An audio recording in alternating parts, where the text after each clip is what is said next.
Good evening. Evening. Good evening. Welcome to a very special episode of Inside the Rookery. I'm Lindsay Law of the Rookery. I'm joined by my fellow Rook, Andy Leask, and of course, our very special guests, Ben Aaronovitch and Lynne Hardy, who are here to talk about. Hello! Hello. Who are here to talk about their brand new release, the Rivers of London RPG. So, welcome to the stream, Lynne and Ben. Thank you. Hello. Right. So, what have we got on tonight? Well, we've got loads of questions, as always, pre-submitted by our Discord community and our patrons. And I see we've already got plenty of viewers and plenty of chat in the comments section, which I will bring up on screen. So if there's anything you want to ask Ben or Lynne, please do. And I will keep an eye on the chat and bring those up. But before we get to the questions, Lynne, I thought that we could maybe just give a brief overview of well, it's today's your release day, so where can viewers buy the product? I was just looking on a little description of it. It would be great just to go over the basics. It's based off the basic role-playing system, etc., and just give viewers a bit of an introduction. Okie dokie. So, as Lindsay says, the Rivers of London, the role-playing game, is based on Chaosium's in-house system, which is the basic role-playing system. Paul Fricker was our lead designer, and he took his award-winning 7th edition Call of Cthulhu that he co-created with Mike Mason, streamlined it, pared it down, and made it so that it worked to support Ben's world. So there are some similarities with Call of Cthulhu 7th edition, but there's also some differences. But if you know one, you should be able to pick it up pretty quickly.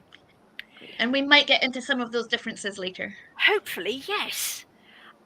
Including the need for less dice, but bigger ones. It's available now from the Chaosium website.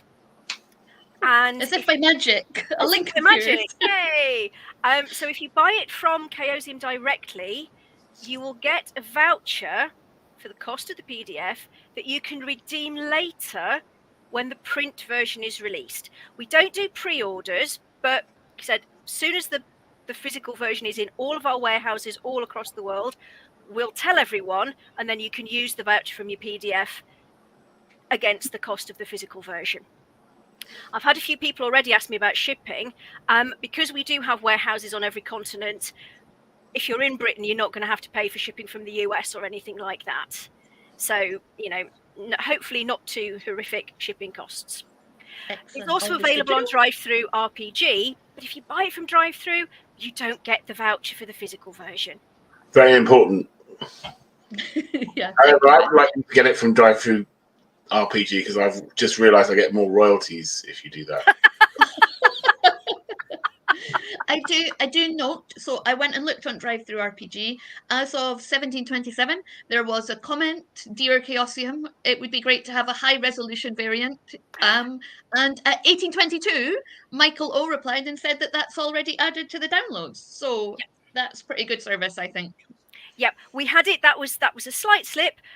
We had it already in the Chaosium one.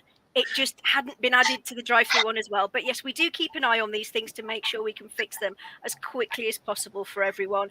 We know people like a high-resolution one for getting the really pretty details, but we also appreciate the fact that sometimes bandwidth is an issue, which is why we also do a low-resolution one if you want to get it downloaded as quickly as possible. Which is brilliant. So already resolved only an hour, less than an hour after the comment was made. So I think that's brilliant. Let's get. Sorry, Ben, on you go. I was about to say that's the kind of efficiency we've come to expect from Chaosium, where things will go wrong, but we will fix them. And Ben, how long have you been waiting to have your own role-playing game? Well, that's a kind of piece of string question. Yes, since I was about, 20, maybe younger than that, 15, 16, back when, dinosaurs roamed the earth and role-playing games were proper role-playing games with 2 columns and really bad art.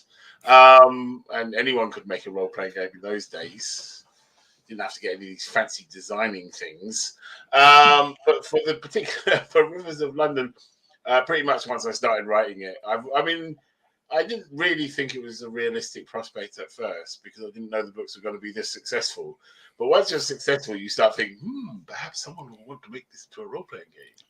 And so I was kind of wandering around, but I'm not plugged into the role-playing game community except as a consumer.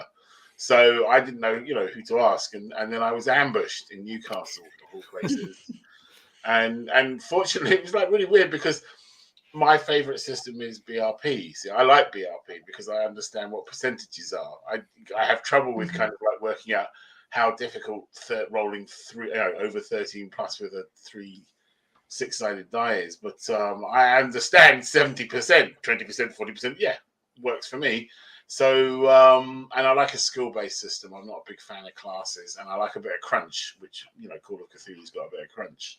So it was like the perfect system for me. Most of all, though, it was because Call of Cthulhu and other BRP games go in for detail, go in for fluff in a big way, in lovely fluff. In a very big way. So, but also realistic sort of fluff. So if you can read one of those 1920s kind of Call of Cthulhu scenarios, and it will tell you all you need to know about the state of aviation at that time. And you can come away from reading the scenario much better educated than when you went in. And I really liked that as a thing, as a kind of concept. And so therefore, I like, for me, it was BRP was ideal, and then Lynne just said, "Do you want to do BRP?" Like, yeah, I want to do BRP, and that was it. Really, I had to explain to my agent that there's no money in it. Yeah, well, we've got a question about your agent because you did mention your agent last time you spoke with us, and Roderick has asked, Ben, how does your agent feel now that the RPG is launching? Oh, he's becoming incredibly enthusiastic over the period of time. He started off kind of like, "What is this RPG?" Earthman, and now it's kind of like got like, when is it coming out? When are we going to play a game? We got to sit down, we got to play a game. I have the heart to tell him I'm the world's worst GM, so it was kind of like, it was like a fight someone. As long as he's gentle with me, I can run a demo for him on Saturday at Dragon Meet. Well, he wants to do a demo, so you can sign him up for a demo, and then I don't have to do it. You see, so that would be brilliant. So that comment is already in the chat. It's like you're prescient tonight, Lynne. So Second Hand Samurai has asked, I think it was mentioned that this game might have a demo at Dragon Meet. Is that still planned? Apologies to regular viewers because I told them Dragon Meet was last Saturday. So oops. I will be overseeing. Well, I'll be overseeing the demos in the sense that I will be standing there overlooking them. Rather than I'm not judging me. Applying a lot of pressure to those GMs. Yeah. No, that's because no, they offered. They said, "Do you want to GM?" I said, "No, I was a terrible GM then. I'm probably much, much worse now, having lost most of my patience at some point, and also I'm still too easy to bully, So it's like, oh, do I really have to die? Oh, right. Well, plus the fact you've read it, so you would kind of be cheating if you were playing it. I also be tempted to make things up. That's the art of being a GM, though, isn't it? Knowing when to just make it up. It is now. I've decided. And here's another. Sorry, on you go, Lynne.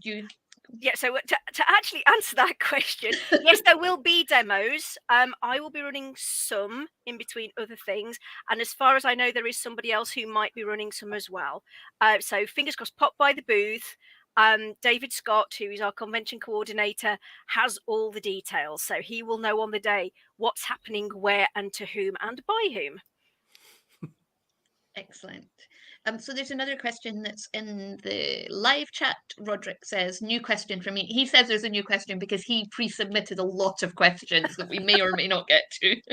Yeah, a lot of questions. So will there be official Foundry content? I don't know yet. That's something we need to talk about. What's Foundry content? Well, the Foundry is an online virtual tabletop platform. We do have stuff for Call of Cthulhu and I think some of our other games on there. So that's a discussion that we can have at some point. Yay, lunch. Yes, basically. And you would have had your role-playing game earlier if you stopped at Newcastle more often on your book signing tours. You know that, don't you? I don't make the decisions. I like Newcastle because it's just up the.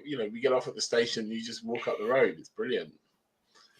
Do you just get, for your book signing tours, do you just literally get your itinerary and then that's you like off on a train adventure? That's what I'd love to do. What happens is I think there's some complicated period of negotiation with the publicist at Orion, who then like books come up, various groups like shops and everything say, we can have Ben, and they go, well, how many people can you get in? Because we want the maximum number of people.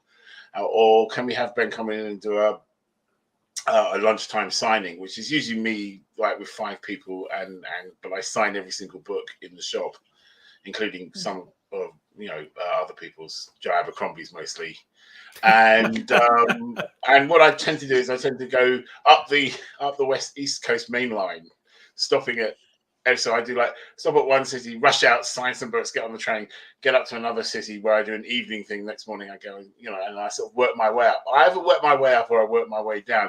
And then occasionally we get on a cross-country train and do kind of like a swathe down. And if we get really mixed up, we can end up to sort of zigzagging across the country in a kind of really bizarre way. For some reason, we always end up in Sheffield. Sheffield has this kind of magnetic effect. That'll be the iron, no? Yeah, I think so. I think it's like the iron.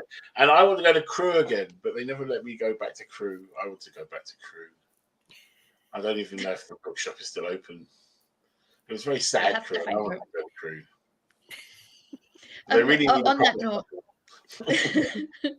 Yeah, I've got fond memories of Crewe because we used to change there when we were on our way to Birmingham as a kid, but that's another story. That's anyway, why I wanted to go to Crewe, because there are all these places that you stay and you just go through, right? So you change at Crewe to go to somewhere else. And I thought, we have to go to Crewe. We can't just keep stopping in the station, which is a huge station, and that we must actually go and have a look at Crewe and do a signing there. So we did one day, and it was very interesting. Right, sorry, I derailed us with signing chat, but that was very much what I was hoping you would say, like just a trip on the East Coast Main Line. It sounds amazing. No, sometimes on the West Coast Main Line. Yeah, or like over cross country over West Coast Main Line. And I think Swansea is about as far away as we go, because that's like right at the end of the cross country line. And we once did that thing where you go from Swansea all the way up to up the middle of the country for a very long period. It felt like. I feel like you can go from Aberdeen to Penzance. That must be quite a long one. Yes, that is in fact the longest overland thing, but I wouldn't do that. I would catch the sleeper. I used to catch that train when I was at university at Newcastle to get back home to my parents. I used to get off at Chesterfield because that, bizarrely, even though I lived in Nottinghamshire, that was the nearest station to my parents. So yes, I know that's the Penzance train well of old. I was on it last week, but anyway, this is a whole this is the most British of all the chats, just a train chat. So back on topic, Roderick asked. We haven't. No, that's true. We'll save that for later. So Ben, have you had to do any world building to support Lynne that you hadn't thought about previously or expected to, and may also now be featured in future novels? Well, Lynne read all the books, and then she would come back with questions like, how does this work? And what is in that room upstairs in the Folly? And all sorts of things that when you're a writer, you want to have rigidly defined areas of doubt and uncertainty in case you want to sort of go. And then he turned around the corner, opened the door, and you open a door you've never been in. And when you're actually doing a plan of the Folly, which is one of the things we did, it was like you go, what is up there? I had to sit down and go, what is up there? And then I had to do it in such a way as the artist wouldn't go mad with, it wasn't going to turn into like the TARDIS and sort of start being bigger on the inside. I was going to say we should give a shout out to your cartographer. Is it Matt Ryan? Because he was on our stream a couple of weeks ago. So if you want to know any more about cartography and his experience, then please do check out one of our previous streams. I'm sure Andy Law, like a wizard, will put it in the chat somehow. And I mean, we have actually left the basement out. Because I think there might be still things in the basement that I don't want to have to put in. That's the trouble. You see, if you put too much into the RPG, you're kind of, it's like a spoiler. It's like an enormous, thick, spoilery book, and so I don't mind spoiling things for books that have already out. But I'm damned if I'm going to spoil things that I haven't written yet, just in case I write something else. And so therefore, I like to, we kept some areas. I invented some things. We simplified the magic system because we wanted people to be able to play it, and things like that. And and I had to come up with some spells because there was it was a very kind of because Peter hasn't done that many spells during the course of the book so far. I had to come up with new spells, otherwise the spell tree was kind of very, very sparse. I'm still a bit worried about how sparse the spell tree is. Oh, it's all right. I've got plans to make you write more for me. Don't worry about that. So now when I'm writing the books, I try and come up with a new couple of spells for every book. So I have a list. Last time you came on, Ben, or maybe it was Lynne. Last time one of you came on, Caravan had asked us layout of the Folly. So now we can actually answer Caravan and say yes, buy the book, and you'll get the layout of the Folly. Yep, there are a 3D map and a 2D map. Yep, I was just going to say that. And as Ben said, we did miss off the basement for a couple of reasons. Partly Official Secrets Act, etc. We also missed off the mezzanine because that was starting to send poor Matt a little bit to rally, and how we fitted that in everywhere. So the mezzanine is kind of like mentioned in passing, but it's not on the plans because you shouldn't really be grubbing around in there. That's just storage. Mostly. So less world building and more leaving out buildings. Well, we did some world building. Or layers. We had to do some world building because we didn't want the scenarios to be so kind of so entirely based on the stories that are already published that if you've read the stories you knew what was going to happen. So so there were a lot of discussions like, can this happen? I'd go, no, but it could happen like this. And can this happen? Yes, that's fine. Can I just make a few notes? All that kind of stuff. So yeah, there'll be more world building in future books, I think, as we expand the world out to other areas and stuff where I haven't had a lot of books, and so therefore we're bound to have more world building for when we do the kind of outside Britain settings and things like that, and scenarios and things like that. But they it was mostly just kind of like polyfiller. We just mostly sort of went and did that spackle for the Americans out there that you just kind of put in the cracks, because when you kind of assemble it as you can get away with things in books by talking very fast and having something explode. But when you're doing a role-playing game, the GM has to know how it all works. So even if you go with the players, you go, oh, look over there, something explodes, right? The GM has to know stuff. There's certain things the GM has to know in order to run the game. And so you have to kind of explicitly say, yes, this is how this happens. That's how that fits together. Even though, you won't actually know that from reading the books, because the books are from Peter's point of view apart from anything else. And so therefore he doesn't know everything. And we didn't spoil everything. There are some trade secrets that I am not allowed to mention on pain of pain. But it helped me assembling everything, knowing what was going on in the background. And it helped me. Now I have something to look up when I'm in the next book. Yeah, well, Caravan has asked us, but I think you've just answered it actually, Ben. So how much does the book touch upon other countries' approach to using magic, or is the first book focused on the Folly? I don't know how much to discuss about the future. Yeah, I'm not sure. Let's just say, if you all go out and buy this, there will definitely be a second book and hopefully a third one. That may focus on other countries. That will focus on other countries. Because originally, you see, we had hoped to have the America sections in the core book. And then it kind of got gigantic. And it was also, it's already. So it was decided that obviously fans of the books are going to be expecting a certain experience, and that is going to be the Folly, and it's going to be London. So we refined it down so that's it. The focus of the core book is you are a member of the Folly, either as a police officer or as a civilian consultant, and your adventures will be based around the Folly and predominantly in London. But we've already got all this America material, so fingers crossed that will be getting developed into the next book. And that's where the world building came in. And like you said, if it's popular, we already have multiple phase plans that have been agreed in principle for where we're going to go next. And it's something me and Ben have chats about whenever we meet up, and just sort of randomly froth about the sorts of things that we would like as books, and hopefully other people would like as books. Yeah, we would. I mean, I would like a German book because then somebody else will go out and do all the research. And I'll just kind of like, No, damn! I was waiting for you to do it all. I was just going to steal your notes. Yeah, I was going to say, I volunteer as tribute. I'll go to Germany. I'll research it for you. It's all the policing. It's like, policing in Germany is so different from policing in Britain. I do actually know German role players who are also authors and role-playing authors. So I've already got a sneaky list of who we can get to do that should it come to pass. That's what I'm really looking forward to. Because especially also, I'm really looking forward to all those compound words for magic. That was the most fun of doing the German stuff in the original books. Was my German translator coming up with these wonderful compound words that mean things like, location, spirit, and you can do things in German you just can't do in English. It's great.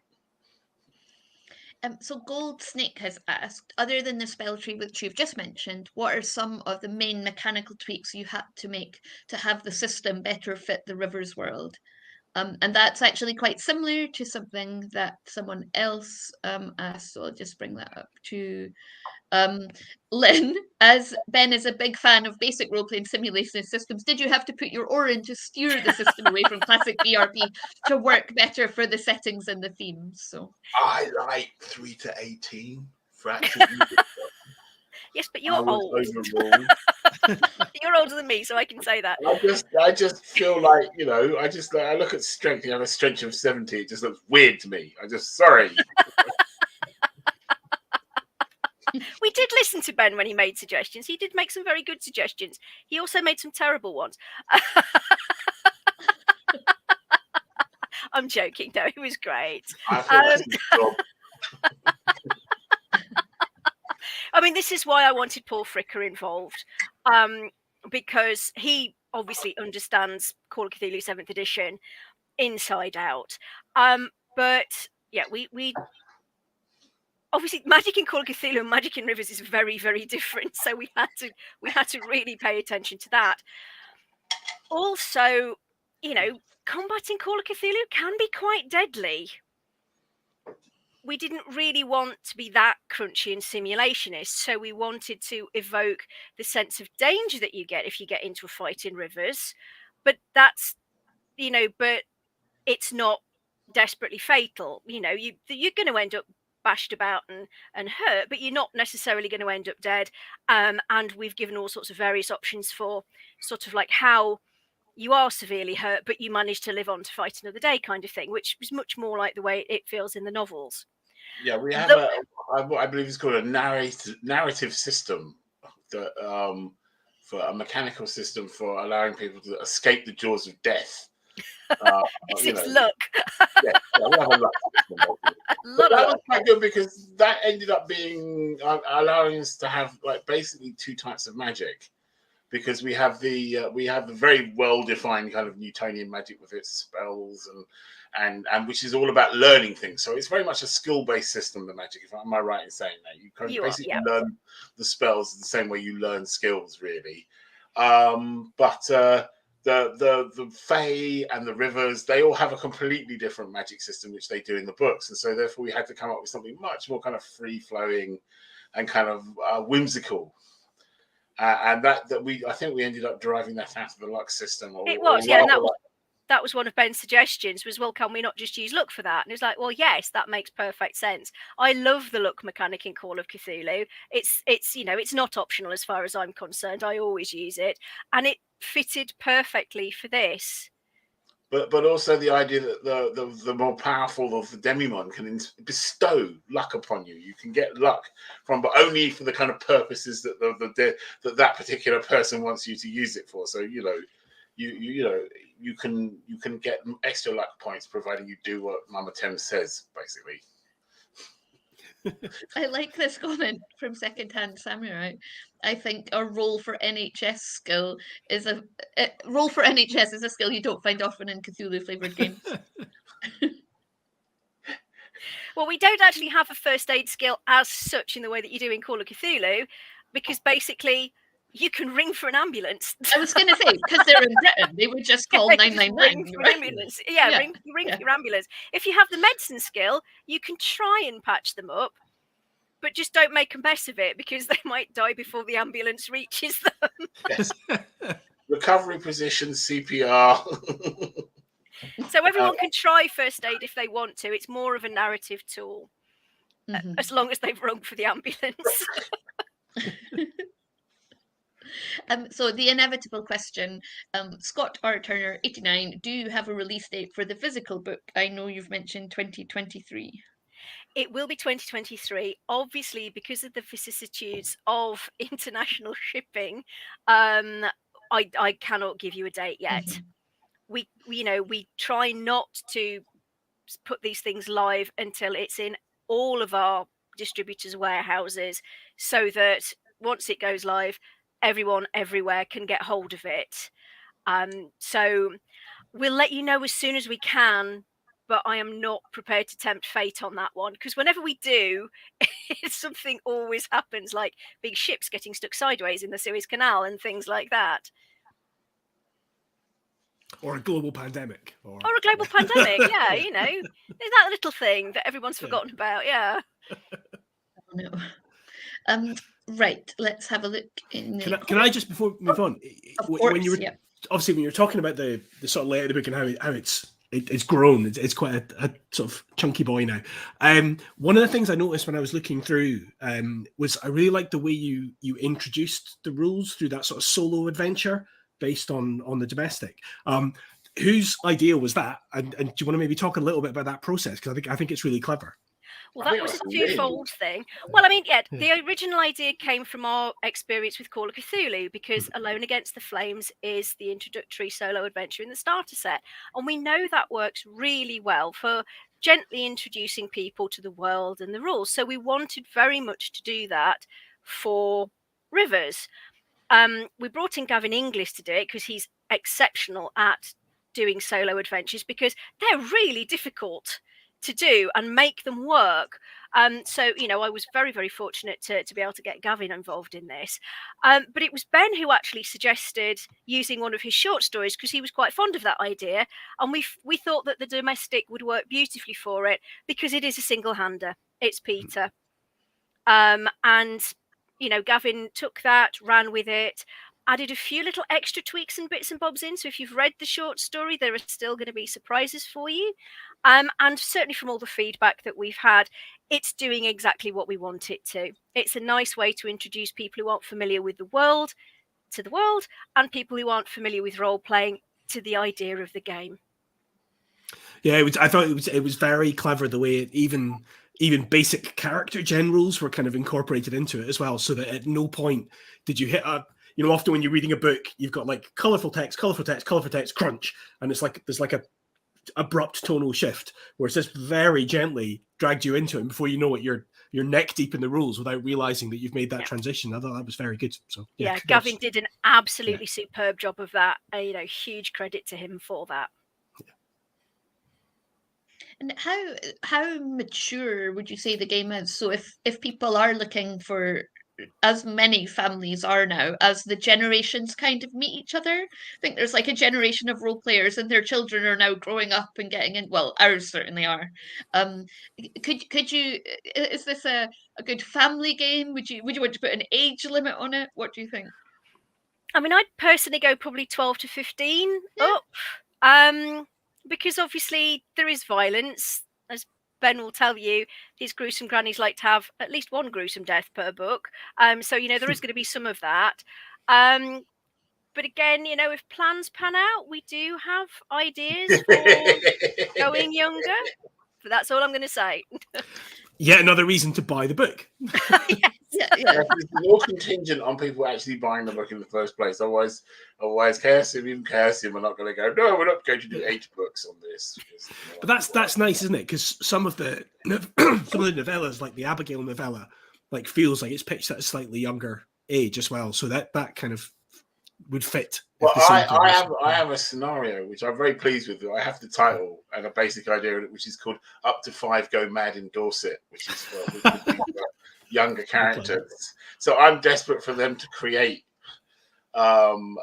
for us to make a sort of, I don't know, a teenager, young people and foxes kind of book, so that I can then sneak that scenario, because then I'll have designed a scenario. It'll be brilliant. Although but probably that's not good the to know. fiddly bits. Because like 12 to 15 is an age where like lots of other families, young people are starting to say actually like, what is role playing, and I'm really interested in it.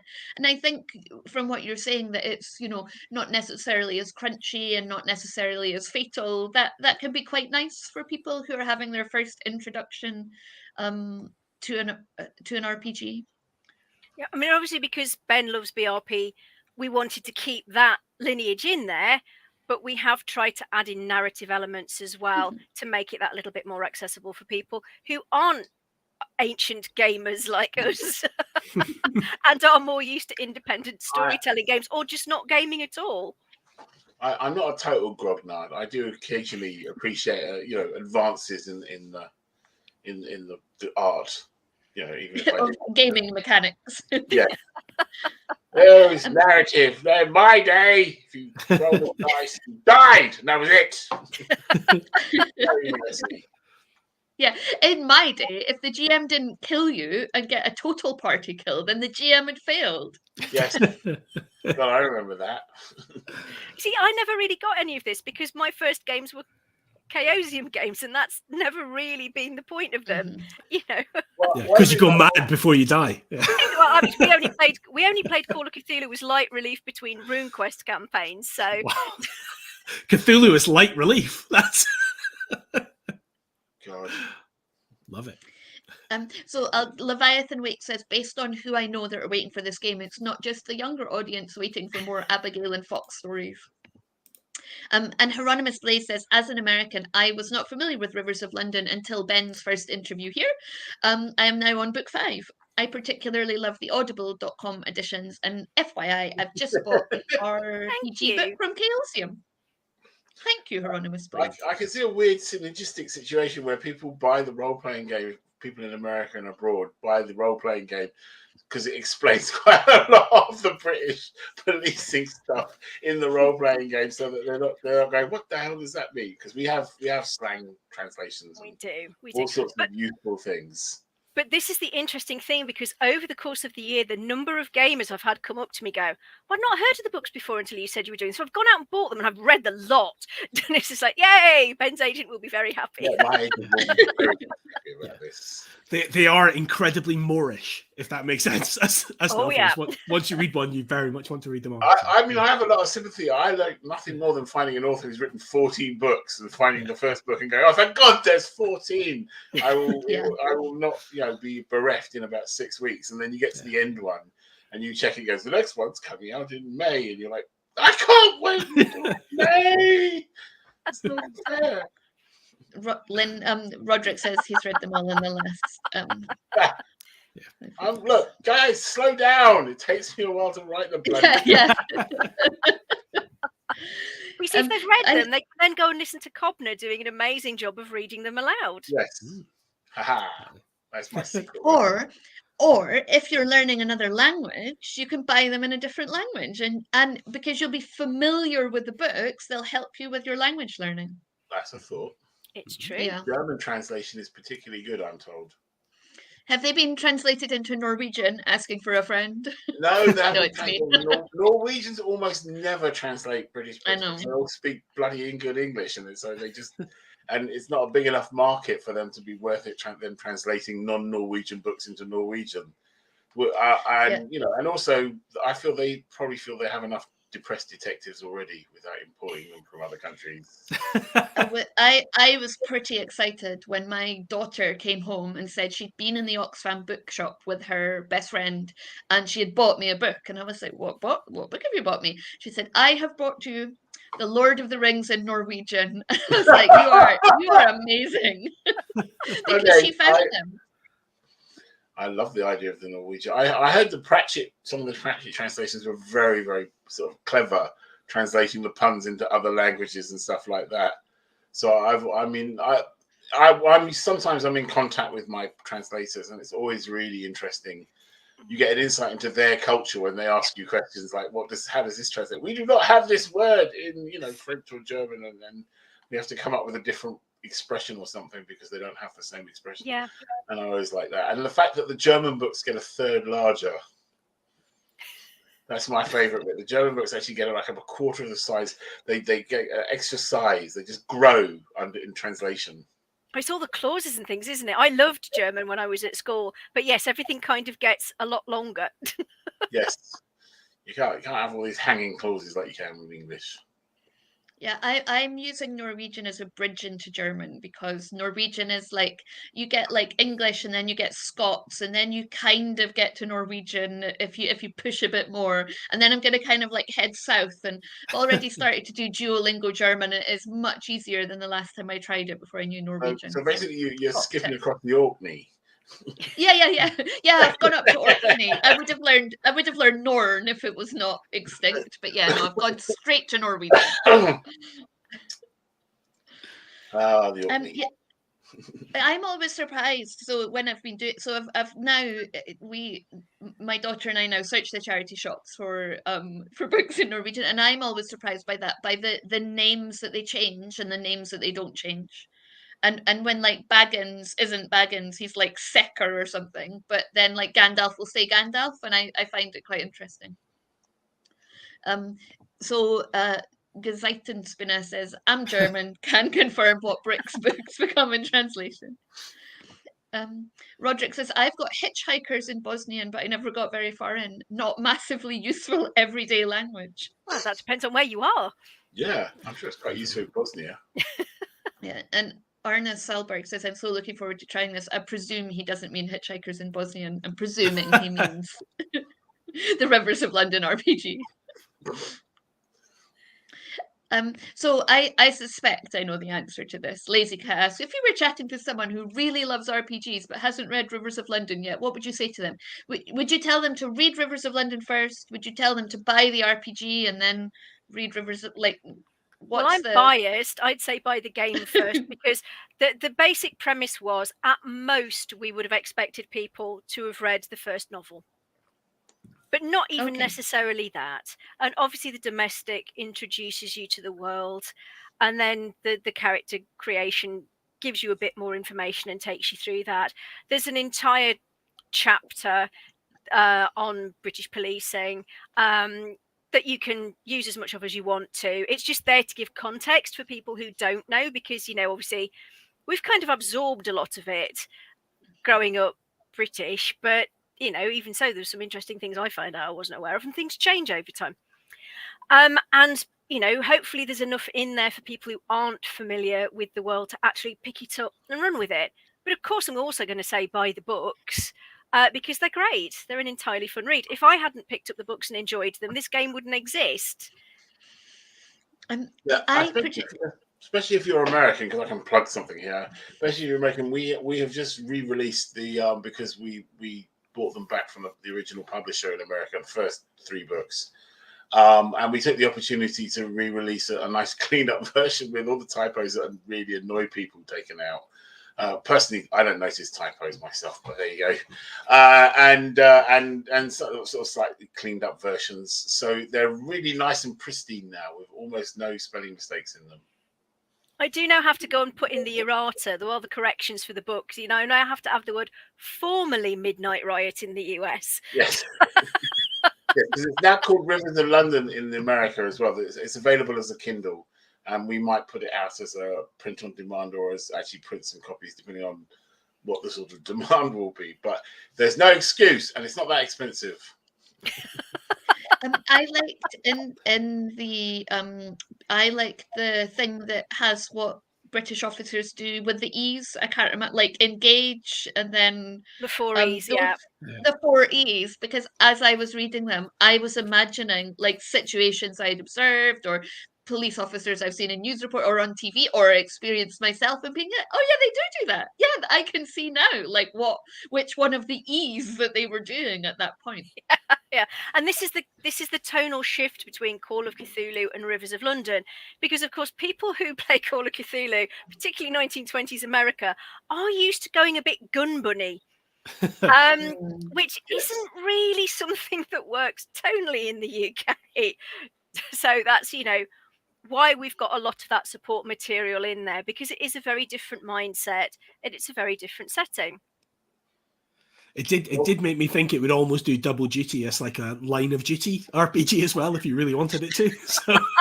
No, he's terrible. He's a terrible copper. He doesn't think before he acts.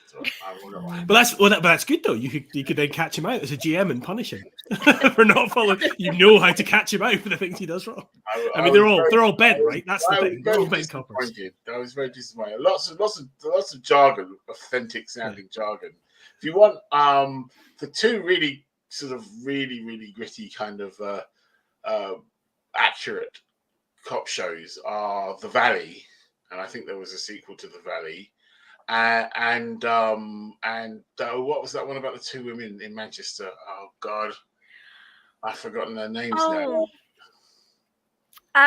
Yes, it's it's the lass that played the TARDIS, isn't it? Yeah. Oh, I can't remember. But anyway, those two. Yeah, that one. Those two, and they're realistic, and they get round it. The Valley gets round it by being so northern and gritty that you feel slightly like you have to have a shower afterwards. And the other one get around by having very realistic policing, but really unrealistic love lives. And that's one of the reasons you never get realistic policing in drama usually is because it's not that interesting. Boring. Right? So you have to keep spicing it up. But the advantage of Rivers of London is you can have realistic policing, and when you need to spice something up, something explodes. It's great. Scott and Bailey, that's it.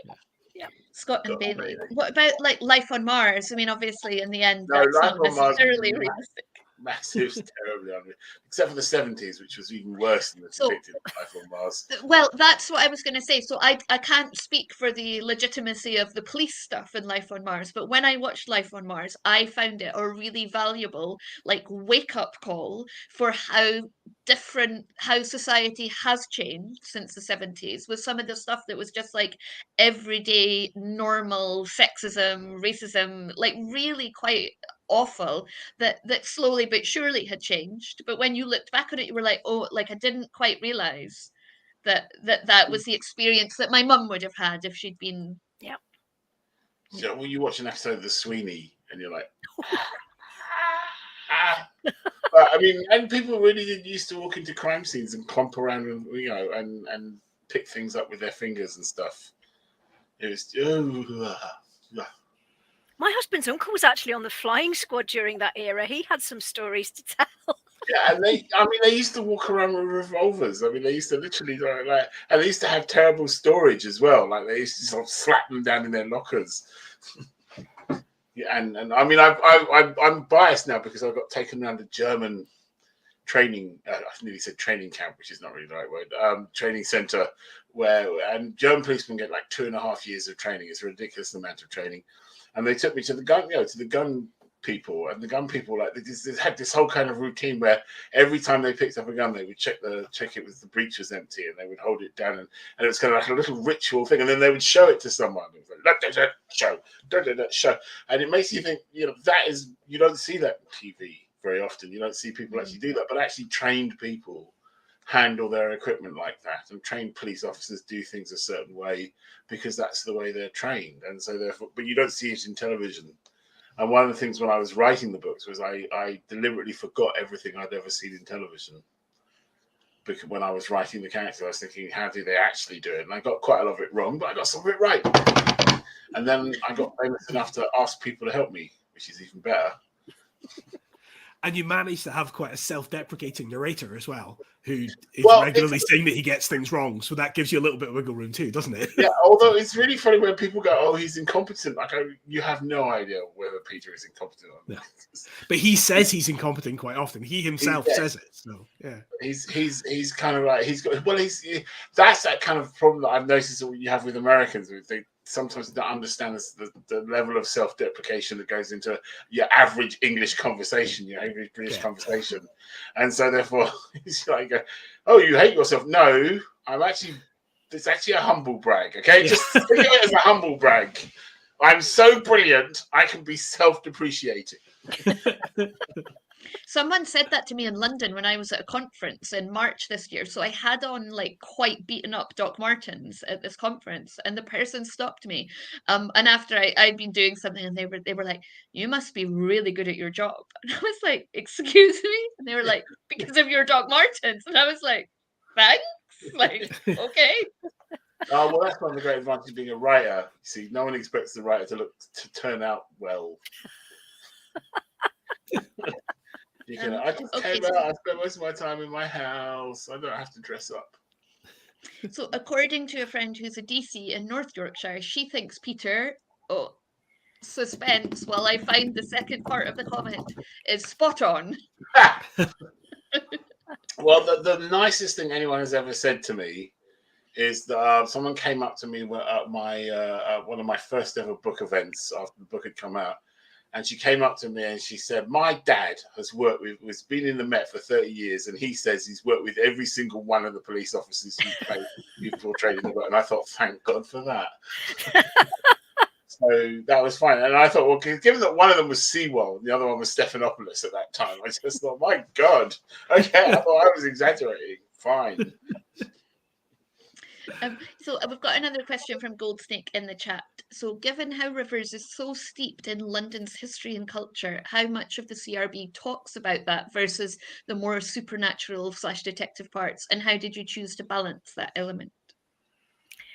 Well, the key thing with any book like this is that it shouldn't read like a travel guide or a history book, because that's not what it's there for. It's a game.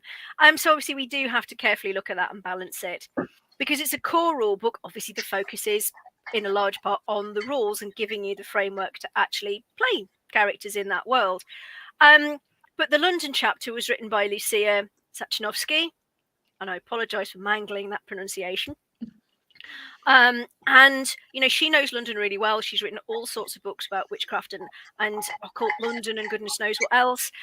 So she's managed to balance giving an overview of the world with some of the real life weird stuff in London, just to give you a taste, just enough to sort of like give you some ideas. So there are case seeds throughout there to sort of like spark ideas for your GM, without hopefully overwhelming you with it. I mean, London, thankfully, is one of the best documented cities on the planet. So there are a lot of resources out there for you to then go on and do your own deep dive into this sort of stuff. Yes, indeed. I'll get that down. I have a suggestion, actually. If you want to play this game and you want to GM it, my suggestion is you go on Google Maps, and you're not from London. You go on Google Maps, right? Find yourself... randomly select a bit of London and then go and find resources for it, because there's even if it's just the Wikipedia page, there's always something you can find out about it, and you can cruise around on Google Street View all the way back to 2009, I might add, and just use that as inspiration. That's what I do. I mean, basically, a lot of the stories start by me going, "Oh, that looks interesting," and then just going off on a tangent. And I suspect that would work quite well for someone who wanted to do a story set in London who isn't from London. Or if you're not from London, you can always set, a story in Newcastle or Glasgow or anywhere else. We do give advice on using mapping platforms. Obviously, we don't name them in the book for obvious reasons, but you all know which one we're talking about. So we do actually suggest that to GMs as advice. Go find that thing. Certainly I was doing that for some of the art direction, because not all of our artists were British. So it's a case of, well, is this street in London? Well, okay, let's just drop into Google Maps, get the view up and just screenshot it and send it to them so they know what the houses look like. And that way it solves a whole load of problems. So use all the resources at your disposal. We even managed to update ourselves a little bit, because when we were writing it during the pandemic, it kind of dawned on us that we always just assumed that everybody was going to be sitting around a table playing this. Well, of course, they're not anymore. The world has changed. So we have tried to remember to put in advice for doing online games. And of course, having those resources online is great. We've also put in a few other ones about, actually making your players do some research during the game. Let them use their mobile devices to go and look up websites and things to get information, as long as it's not going to have massive spoilers in there for them. I am when I go to London, sometimes for work. Sometimes I don't stay in a hotel. I stay with an old friend of mine, and she lives in a part of London called Hither Green, which I always think sounds like so romantically just like unusual. And so I looked it up, and it's called Hither Green because there's a place called Further Green, and Further Green is like closer to Lewisham or further, or is it further from than Hither Green? But Further Green is located on Verdant Lane. And I was just like, you couldn't make it up. Like if you were reading that and you weren't from Britain or London or the UK, you'd be like, how can that such an adorable name even be true? So that's where I would set my campaign, Hither Green. Place names are great. I mean, I've written entire books based because I quite like the place name. Place names are really good, and this is actually something you can do all over the world. Like the place names in America tend to have like interesting histories behind them. Place names in Germany have interesting places. I know that because of the research I've been doing. So it's always worth looking at the etymology of the place name and just as a spark for a story idea, because you can tell the kind of extent of the invasion of the Norse conquest of Britain by whether the bys and the bees and which places have Anglo-Saxon, or Roman or Norse prefixes and things on their names and stuff, and so that's always fun. Or whether they call hills or fells. Yes, hills or fells. I mean, I always a bit confused about creeks because I grew up reading American stuff, and I'm never really entirely sure what a creek is, except it's like a river. And if it's a river, why is it just called? Why is it a creek? I think it's slightly smaller than a river, isn't it? It's like a bit bigger than a stream, but not as big as a river. I think it's like a beck, right? That's that was my impression. Is that bigger than a burn? I would say, personally, a creek is bigger than a burn. You see, I want to do a story about the Striddle. Okay, I'm desperate to do a story about the Striddle because there's a schizophrenic river if ever there was one, and I'm dying to do that. But my limit is the fact is that when I go outside London, I say you have to go there and have a look because I always go. And right now I'm shuttling up and down between here and Aberdeen because I'm setting a book in Aberdeen, thinking, why did I set this book in Aberdeen? Why did I think this was a good idea? So you can stop off and have lunch. It's literally so you can stop off and have lunch with me in Newcastle. Very nice lunch. Very nice lunch. You want to get Lynne to take you out to lunch in Newcastle. Excellent. Another good source was thinking of what you're saying there in terms of drawing inspiration. I don't know if any of you have watched any of David Olusoga's documentaries that he does. So he did one on Covent Garden just recently, and then he had that whole series. I haven't seen that one yet. I need to watch that. It's really good. And he did A House Through Time as his commentary songs, where he has different parts of the world, but he just focuses on one house and goes back through all of the owners, so who originally owned it, and then everybody who's lived there throughout all of the time. And again, lots of these incredible stories, many of which seem almost far-fetched, but the radical way in which these houses change their purposes, and it did immediately make me think, if you were going to be looking for inspiration in terms of ghosts or some lingering trace of the past, there's a lot of fertile ground there too. If I remember right, there's one in Bristol, there's one in Liverpool, there's one in Newcastle. Obviously, I know where the one in Newcastle is because we used to park around the corner to it. It's around the back of the Discovery Museum. I can't remember where the fourth one is. Somewhere in Yorkshire, I think. There's a book that goes with the series as well, but it's more about the overall history of housing as opposed to the individual houses themselves. But yeah, no, they're excellent series, and David Olusoga is a great presenter, and writes some really, really interesting books. And obviously, from the perspective of Rivers of London, his one on being Black and British is also a superb book to look at if you're not aware of the sort of history of Black people in Britain. And it is available in a children's version as well if you want kind of like a condensed. Just on that, I'll pick up this question that Tristan had pre-submitted. So, saying one of the best aspects of the urban fantasy genre is the incorporation of gods from other cultures. I would be keen to know how or where to go about seeking such mythology or folklore. And the follow-up, which I couldn't fit in that banner, is and how could I incorporate these into my Rivers of London game? Well, bless him, I know Tristan. He's one of our Call of Cthulhu fans. He's lovely. And thankfully I saw that so I could go and do a quick bit of research before this. So obviously the internet, type in myths, away you go. There's websites dedicated to the gods from pretty much every single pantheon that you can think of. There's a series of lovely books that I keep seeing every time I walk into Travelling Man in Newcastle. So they are called the Tales of series by Chronicle Books, and they've got one on Celtic tales, Japanese tales, Nordic tales, East Africa, Russia, India, all these sorts of things. So, things like that, very pretty, and also are going to give you some ideas too. And then there was another one I saw in the British Museum a few years ago, and it was Ramayana, The Divine Loophole by Sanjay Patel, which is an illustrated version of the Ramayana for children. And apart from anything else, the artwork is absolutely drop dead gorgeous. So, I would, that kind of thing, because sometimes images can be just as powerful in helping spark ideas as reading the actual stories themselves.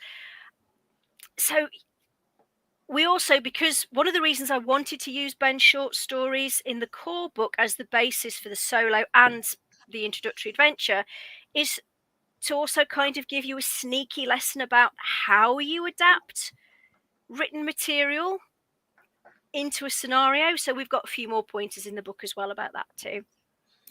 Because that's something we've talked about quite a lot in various streams in the past, is the difference between writing a fixed narrative for like a story versus writing a narrative that is open enough for an RPG table but constrained enough that there is still a sense of plot. And it's a fine art. I mean, if I have a suggestion to add to that, is that if you want to give it authentically Rivers of London, you want to give them a bit of a twist. So you want to take them and then you want to say, but what if they were DJs? Or, what if they were running a shebeen at the top of a tower block? Or, this is what I try and do with my gods and goddesses. It's a very low-powered god world. There's nobody, Odin is not going to turn up. The All-Father is not going to turn up and smite you. Although, getting hit by a hammer by someone who's just merely hugely powerful instead of all powerful probably hurts just as badly. And I mean, there's I don't know if you're all familiar with Alan Moore and remember Top 10. Remember Top 10? My favorite line in Top 10 is when he walks into the Hall of the Gods, or into the Hall of Valhalla, and says, "Nobody move in a mysterious way." And essentially, that's Peter Grant. That's the spirit of roleplay. That's the spirit of Rivers of London. It's like that you walk into a room full of gods and go, "Nobody move in a mysterious way." That's I don't care if you're god of this spring. I want you, put some clothes back on and get out.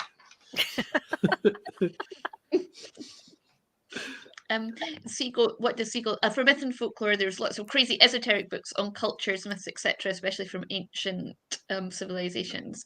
And I'll just scroll back up to this one from Arna. I heard the game being sold as Call of Cthulhu with Hope, which immediately piqued my interest. In what other ways does the game differ from Call of Cthulhu? Well, that's Ben's tagline. Ben came up with that one when we were having a discussion one day, so we nicked it. We did pay him for it. As well, because we're good that way. Obviously, there's no sanity system. This isn't Call of Cthulhu, so there's no sanity system.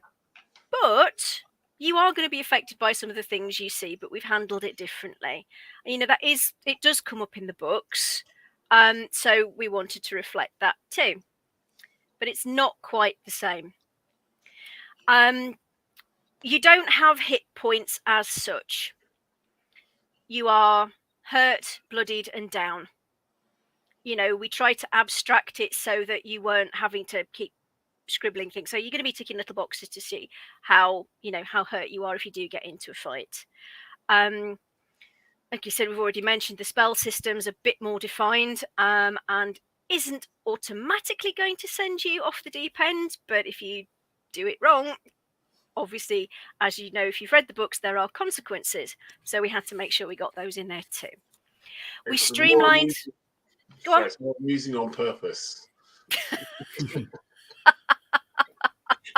We streamlined character creation to make it faster. We've brought in a few tweaks there as well. We cut down the number of occupations. We updated the occupations so that they were more appropriate to the books. And we also changed how the skills work slightly. So now you have common skills, which everybody knows how to do at least a little bit. Then you have expert skills that you have to have training in. And then you've got 2 combat skills, which, you know, most people could have a bit of a go, but probably wouldn't be that great at unless you specifically trained in them. We do. We also, I believe, we have options for allow people to restrain people.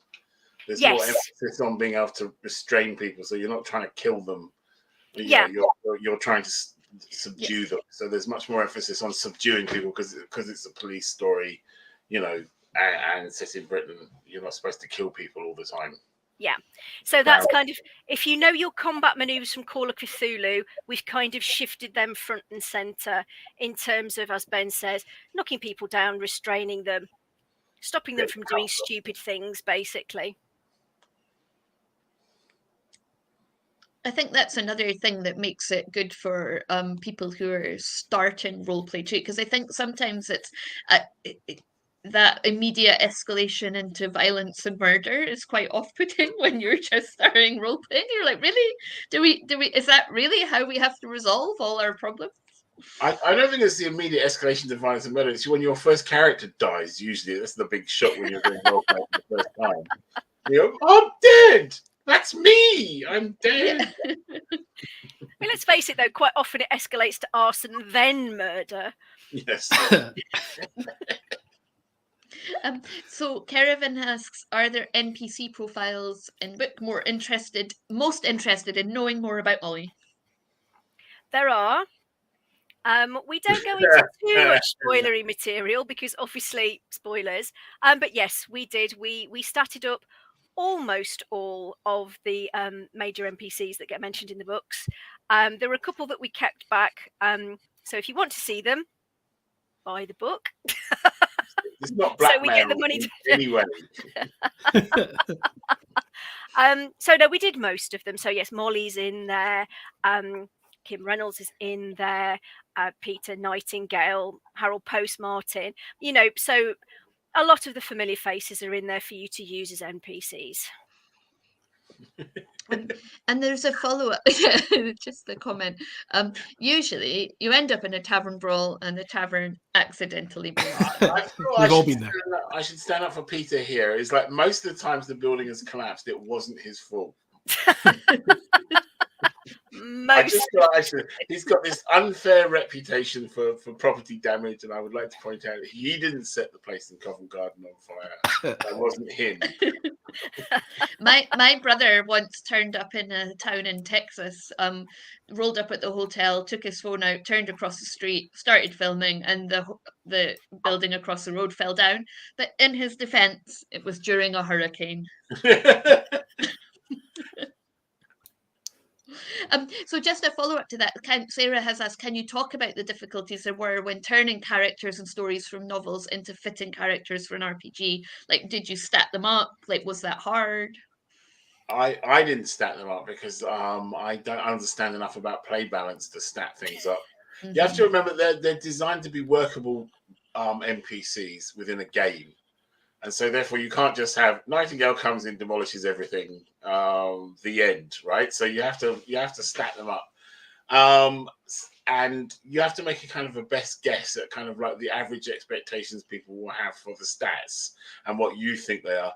And so when I was reading them, I was going, I don't know, I think he's a bit more patient. But I had to defer to Chaosians because they're the ones that know what they're doing, and I don't.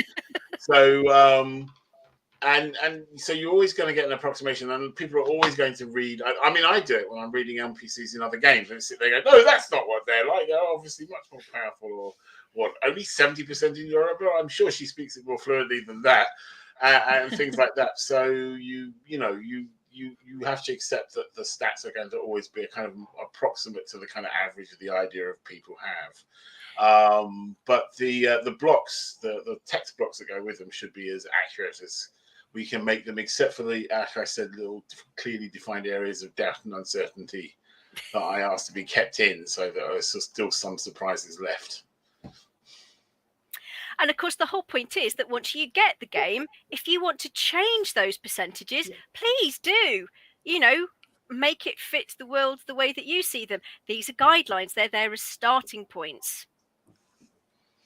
Yeah, they're not prescriptive. We're not trying to create a kind of prescriptive game. If you want to have a game about someone tooling around in a VW, solving mystical crimes up and down the Pennines, that's fine.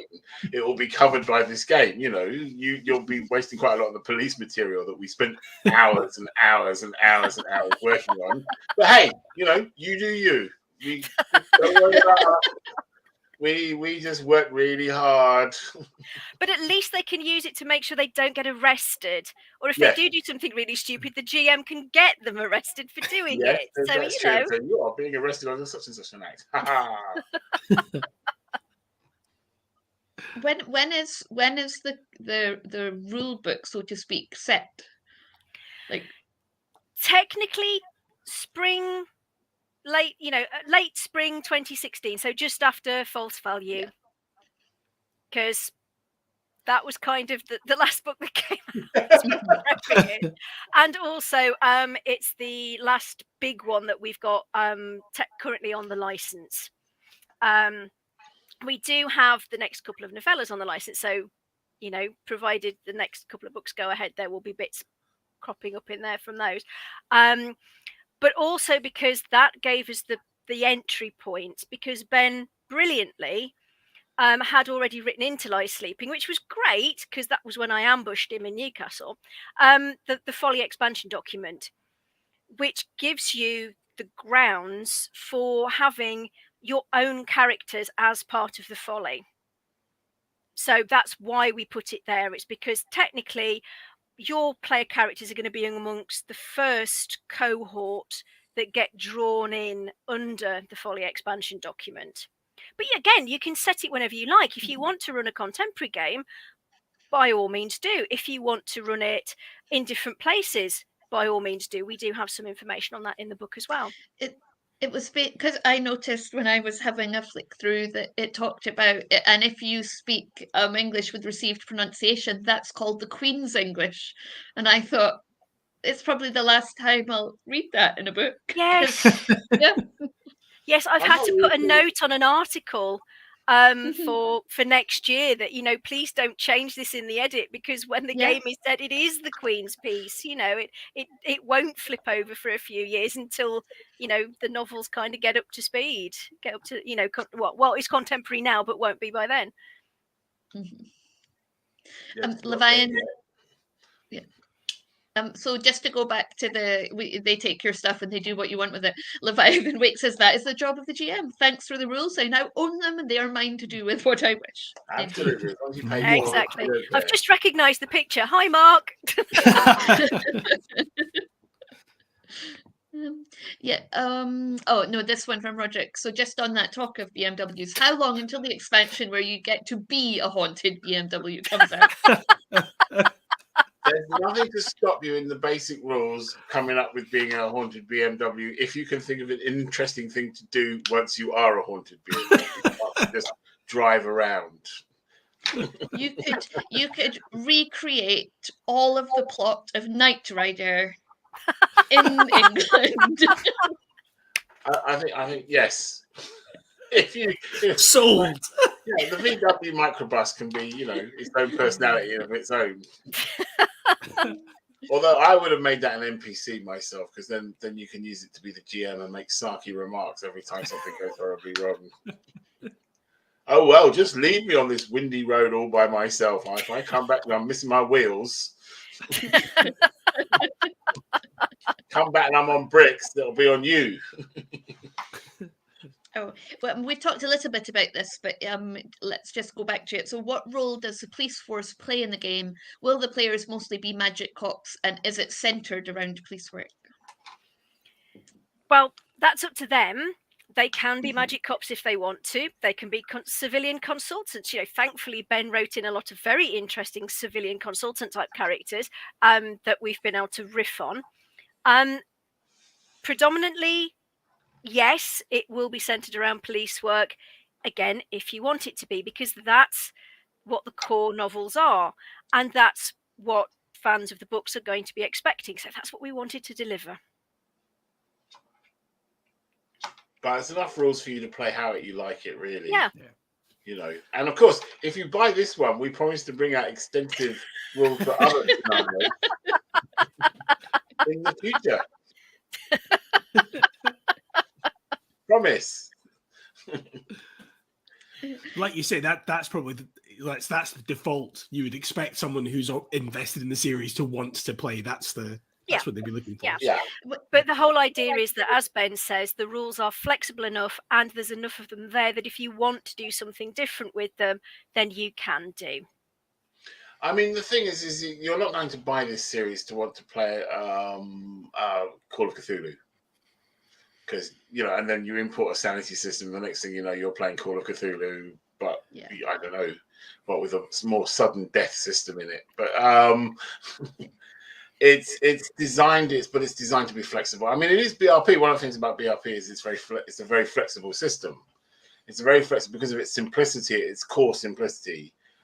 Even if they have got rid of 3 to 18, it's a system that you can I've seen it adapted, for everything from Stormbringer to RuneQuest via Call of Cthulhu in various guises in various time frames, and so therefore it comes with a lot of built-in kind of flexibility that you will be able to use to turn your characters. There's nothing to stop you running a completely civilian game or running a completely army game.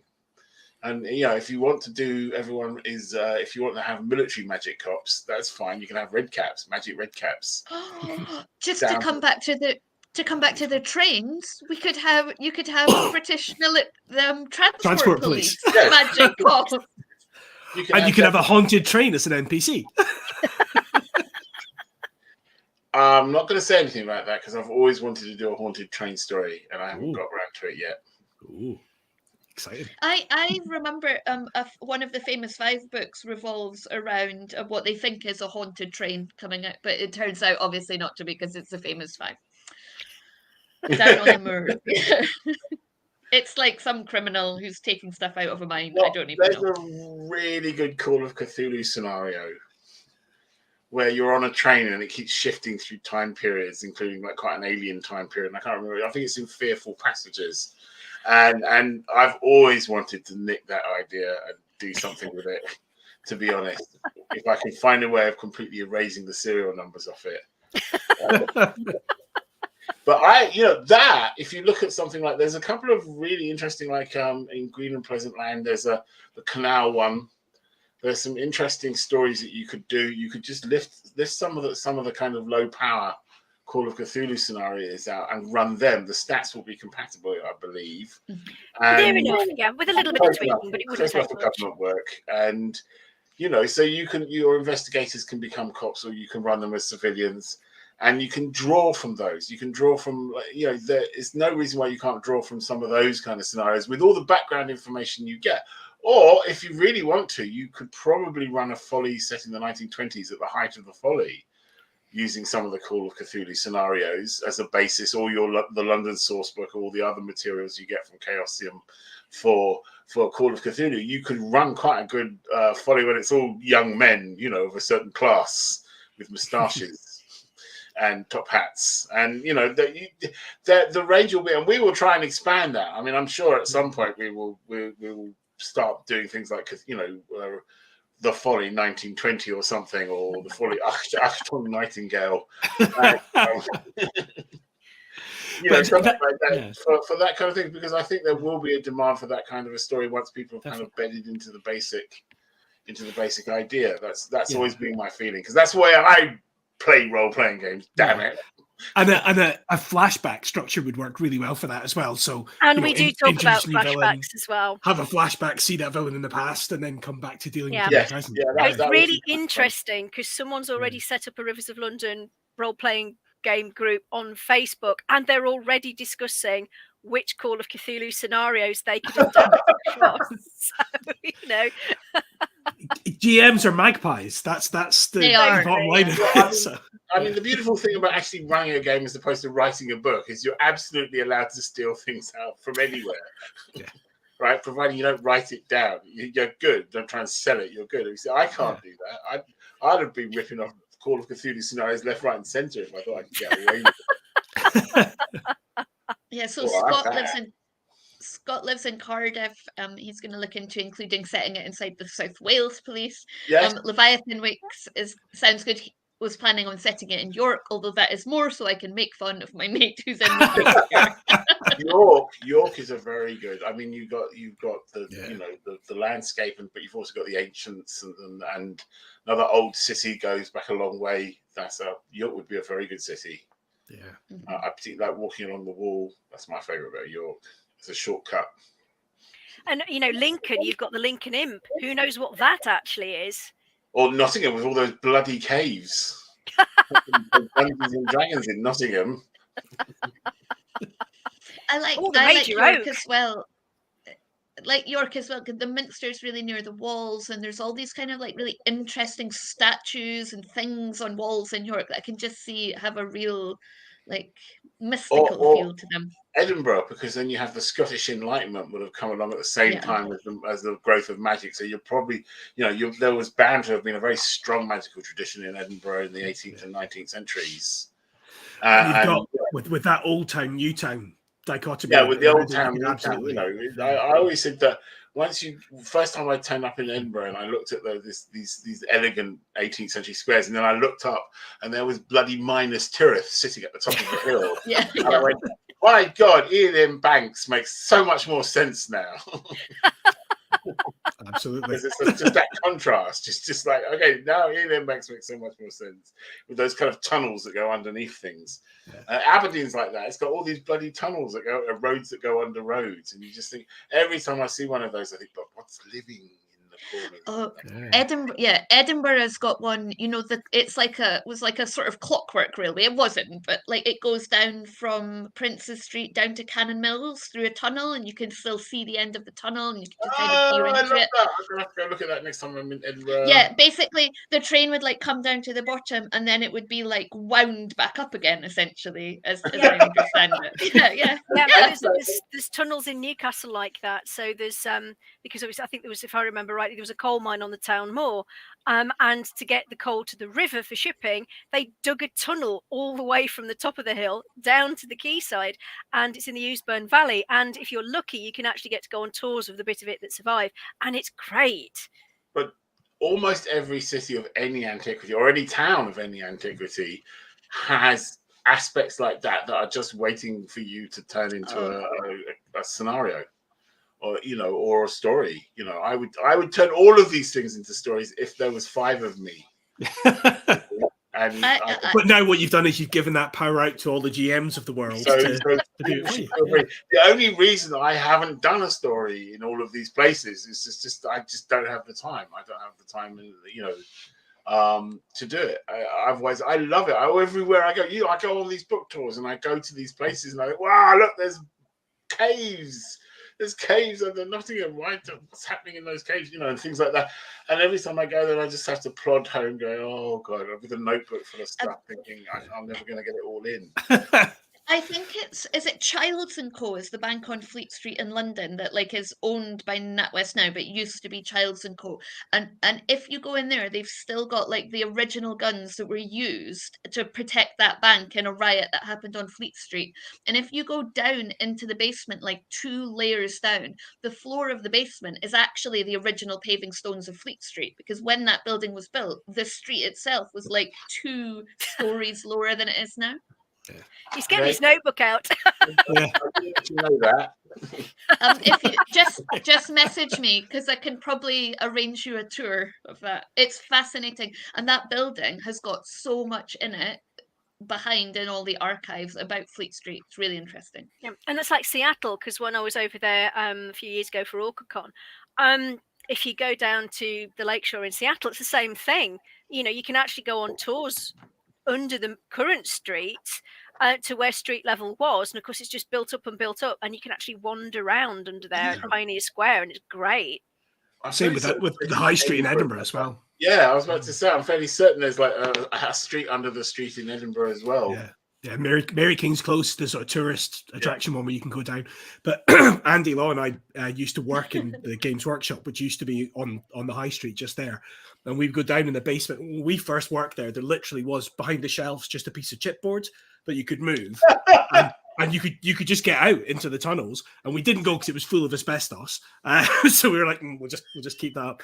But it was mad to just look at it. And you were like, and I was convinced it was a wind up the first time the manager took us down there. I'm like, no, and they were like, oh my god, yeah. No, I mean the pharmacy shop I used to work in when I was doing my A levels there as a pharmacy assistant on Saturdays, because it's North Nottinghamshire again, lots of caves, and it was actually built back into the cliffs behind that row of shops, and the top floor. Or there was an entrance into the caves in the backyard, but the top floor also went into the back. But all of us, sort of like Saturday girls, were too scared to actually go. We used to hate having to go up to get the Christmas gift sets off the top floor because none of the electrics worked properly. And it was really, really spooky and dark up there. So I was never brave enough to go and explore in the two different cave entrances. But see this, so anyone who wants to run a game, you can run a game anywhere. I mean, in the UK, this one will be more helpful for the UK. We promise to bring out stuff that will allow you to run things other places. But I mean, just in places like Wales, where you can also bring in the local mythology. So in Wales, there's the whole thing about lakes being the gateways to other dimensions. You can go to fairy through the lakes, a variation on fairy, all of these things. And then you can, my main suggestion is find a bit of folklore and then see if you can't find a modern twist. Like some way of making it a modern twist on that story. So you have that story, but it turns out they're drag racers or something. Which, that's a brilliant book. This is a hefty tome, but that is really good because it goes into so much detail of smaller places, so you can find stuff that is really obscure. When I went to, I use Mary Leather. The first thing I did when I set a book in Herefordshire was get the Mary Leather, folklore of Herefordshire. And the whole stuff about Poke Housewood and everything, that all came out of Mary Leather. So, these are all very useful sources. These are all very useful sources, and you can just, what we are trying to provide you with is a toolkit that you can then, whatever you've wanted to do. If you've ever read one of my books and gone, oh yeah, but I wish we were doing one set in South Shields, now you can. Now you can. This should allow you to set something in South Shields, and I would be quite interested in the result if you don't mind me stealing it at a later date. And of course, if you set it in South Shields, you have to go to Minchella's for ice cream. Yes. And a Horlicks in the depths of winter. Otherwise, you're just not doing it right. I've just discovered macaroni pies, so I think that's a localization for me. Is macaroni pies.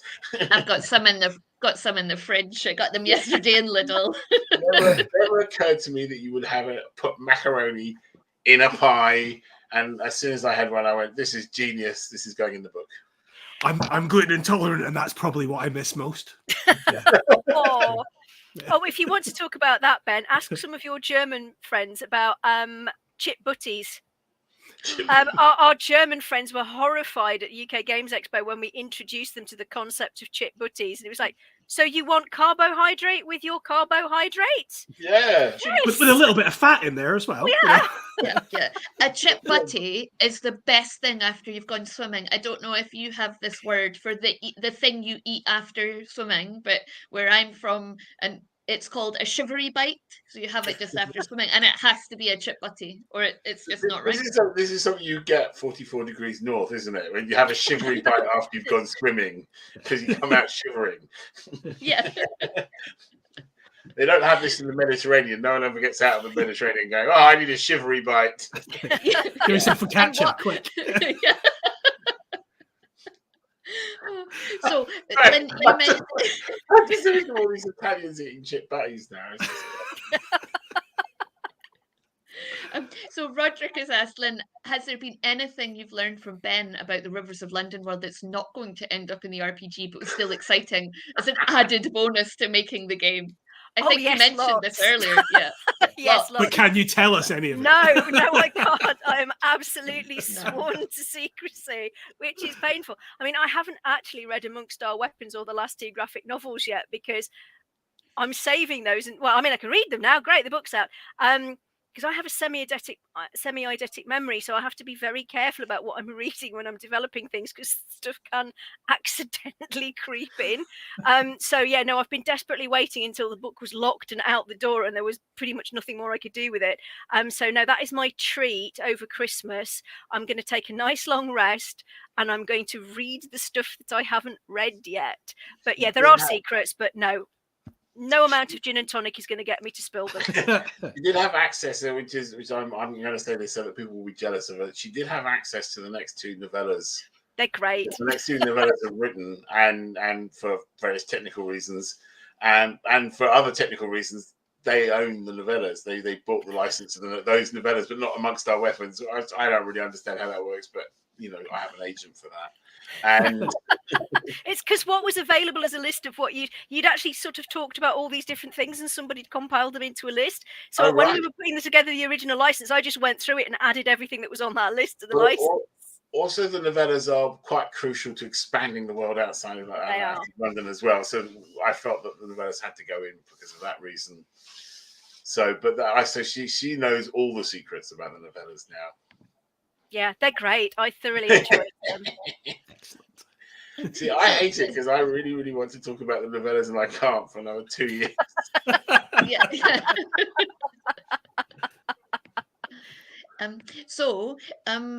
Let's see. This is sort of a 2-part question. So Tristan has asked, I would love to know how familiar with the new game's mechanics Ben is. We've kind of talked about that. And if he feels that there are any that captured this fiction especially neatly or faithfully, and will Ben consider writing any supplements for the game? Well, I wrote a little bit back to the first one. A teeny weeny short story to go at the beginning. I say a short story. It was a moment at the beginning of the RPG. So I did write a little bit, and I did tweak a little bit and make suggestions for some of the language, especially some of it's written from Peter's point of view. So I intervened a bit, so no, Peter doesn't say that, or Peter does say that, or have you thought about this? I understand the mechanics because it's BRP. I've been playing it since 1982, so I got BRP. How hard is it? It's a percentage. You roll under the percentage. I don't know what the problem is. I'm particularly pleased, especially since it was my idea, about the luck, using the luck for the Fae. But I'd love to take credit, but actually I think that was inherent in the system. It was just really just saying, what if you could, what if some people can transfer life? And I had already had the idea that the people like Beverly Brook are actually slightly changing the world around them. The world is actually organizing itself in that kind of way around the goddess and goddesses in a way that they're not really aware of most of the time. They don't even think about it. So Beverly Brook has never had a little red man pop up at a light in London ever in her entire life. It's always green when Beverly arrives to cross the road. It's always the green man. And the luck system just really, really handles that really well. And the idea that they can give boons to people and stuff, that I think that really very elegantly allows you to do a wide range of effects. You can do a wide range of effects with this mechanic and cover all the sorts of things you might want, the supernatural sort of events you might want to do that are not covered by the spell system. And I'm really pleased with that. I think the elaboration, because they basically took the idea and ran with it, and now I think the system works really, really well, and I'm kind of looking forward to seeing it in action. So I'd have to say, and yeah, I won't write a supplement, but I definitely want to read a supplement. So I will be involved very closely with the supplements because I'm, this is a dream come true. Role-playing game supplements with my name on them.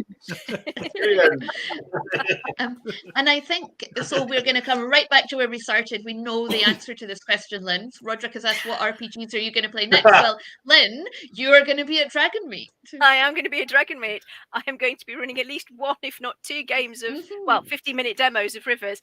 So yes, that's the one I'll be playing next. Yeah, and Ben will be watching. And judging I will be people. watching. I won't be GMing. They did ask me to GM, but I'm a terrible GM, so I'm not going to GM. but I will be watching because I'm quite interested to see what it. Because I remember very distinctly, no rule or scenario ever survives contact with the first set of players, and so therefore, I really want to see. It's like watching little children pull flies apart. I really want to see what they do to this poor, lovely, innocent RPG. Once they get their hands on it. Were you about to say poor innocent GM there?